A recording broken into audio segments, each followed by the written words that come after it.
আসসালামু আলাইকুম ওয়া রাহমাতুল্লাহি ওয়া বারাকাতুহু। সম্মানিত প্রিয় মুসলমান ভাই বোনেরা, আপনারা দেখতে পাচ্ছেন যে এটা আমাদের মসজিদ। এখন মসজিদে এমন হাল অবস্থা, এখন দেখেন বৃষ্টি আইছে, বৃষ্টি হওয়াতে এখন এই যে উপর দিয়ে পানি পড়তেছে আর নিচে দিয়া বল দিছি, তারপরে এই ওগুলা দিছি যাতে মসজিদ না ভিজে। এরপরে দেখেন কী অবস্থায় বৃষ্টি আসলে মসজিদের সব কিছু বেড়ে যায়। আপনাদের দেখাইছি যে এটা হলো একবার নদীর কাছে মসজিদটা। এখন এটি টেকার অভাবে মসজিদ মেরামত করা যেতে পারতেছি না। এই দেখেন মসজিদের কি অবস্থা। এটা হলো মসজিদের মিম্বর, আর এখানে সামান্য কিছু কংক্রিট, ইটের কংক্রিট থেকে রাখছি। এটা মসজিদের কাজের জন্য, কিন্তু টেকার অভাবে মসজিদের কাজ করতে পারতেছি না। গরিব মহল্লা সবাই কাজ করে খায়। মসজিদের মধ্যে যে কিছুটা দান করবে এমন সামর্থ্য মানুষ নাই। দেখেন মসজিদের বেড়া ভাঙে গেছে এবং বাইরের বৃষ্টি পানি মসজিদের বৃষ্টি আসতেছে। আমি আপনাদের ঘুরে দেখাইতেছি।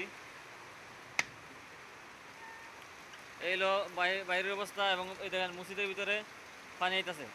এই বৃষ্টি নামলে আর ওই ঝড় তুফান আসলে মসজিদের সব কিছু ভিজে যায়। এখন মসজিদ মেরামত করার জন্য প্রায় 2 বছর ধরে সবাই বলতে চেষ্টা করতেছে, কিন্তু টাকার অভাবে মসজিদ মেরামত করতে পারতেছি না। এখন আপনারা যারা আল্লাহর মসজিদে টাকা পয়সা দান করেন, আপনারা এই মসজিদও দিতে পারেন, কারণ শহরের মসজিদ তো অনেক মানুষই দেয়, কিন্তু গ্রাম অঞ্চলে তো কেউ আসে না দেওয়ার জন্য। এই জন্য আজকে ভিডিওটা করলাম আপনাদের উদ্দেশ্যে। যারা আল্লাহর মসজিদে আপনারা দান খরচ করেন, তারা আমাদের এই মসজিদে একটু নজর দিতে পারেন। আমরা এই মসজিদের অবস্থা খুবই খারাপ, সব কিছু পুরানো হয়ে গেছে, টিন বেড়া সব কিছু ভেঙে গেছে। এই দেখেন এখান দিয়ে রাতের বেলা এখান দিয়ে এই যে ইঁদুর চিয়া তার বিড়াল আসে। মসজিদ মেরামত করার মতো কোনো টাকা নাই, একবারে ভেঙে গেছে মসজিদটা, অবস্থা খুবই খারাপ।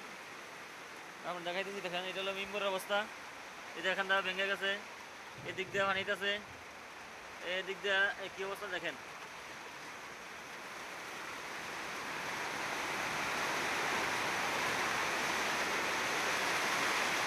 এরপরে এখানে তো পানি পড়তেছে, এরপরে এখানে আরও দিছি, একটা তাল দিছি। এখানে এই পানির এই মেঘ আসলে এই দিয়ে এখানে তাল দিছি, বৃষ্টি আসলে এখানে বৃষ্টি ফুটা পড়ে, এদিক দিয়েও পড়ে পানি, সারা মসজিদে পানি পড়ে। মেঘ আসলে সারা মসজিদ পানি পড়ে।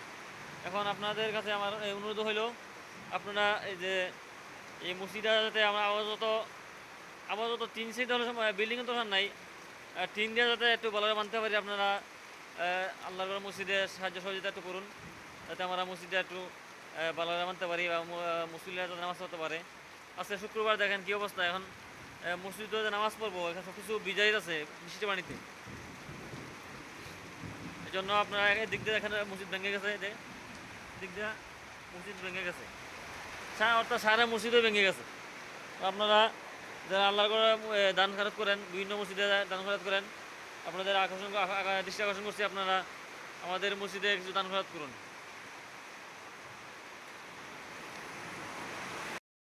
এবং রমজান মাস, এই যে আমাদের একজন মুরব্বী চাচা, উনি এতাকাফা পড়ছে।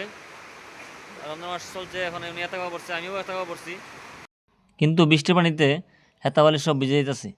দেখেন উনি বসে রয়েছে, আর এদিকে হেতাবালি ভিজতেছে, আর এগুলো সব ভিজতেছে। তো ওই বৃষ্টি পড়ে তো এখানে সব কিছু ভিজে যেতেছে বা বৃষ্টির পানিতে। তো এইরকম মসজিদের মূল অবস্থা। জন্য আপনাদেরকে বললাম, আপনারা যতটুকু পারেন সহযোগিতা করেন। আমরা মসজিদে মেরামত করতাম, অনেক চেষ্টা করতেছি। এই নাম্বার হলো বিকাশ এবং রকেট পার্সোনাল। আপনারা এই নাম্বারে যোগাযোগ করুন। আর যারা নিজ চোখে এসে দেখতে চান বা এসে নিজে এসে দান করতে চান, তারা আসতে পারেন, সমস্যা নাই। আর যারা দিতে চান, তাহলে এই নাম্বারে যোগাযোগ করতে পারেন। এই নাম্বার হলো মসজিদের ইমাম সাহেবের নাম্বারে বিকাশ পার্সোনাল এবং রকেট আছে। আপনারা এই নাম্বারে যোগাযোগ করতে পারেন। আর ঠিকানা হলো, এটা সুনামগঞ্জ জেলা, সাল্লা উপজেলা, সিমের কান্দা গ্রাম, জয়পুরহাটি। তো হইলো ঠিকানা। আপনারা এই ঠিকানায় আসতে পারেন আসলে।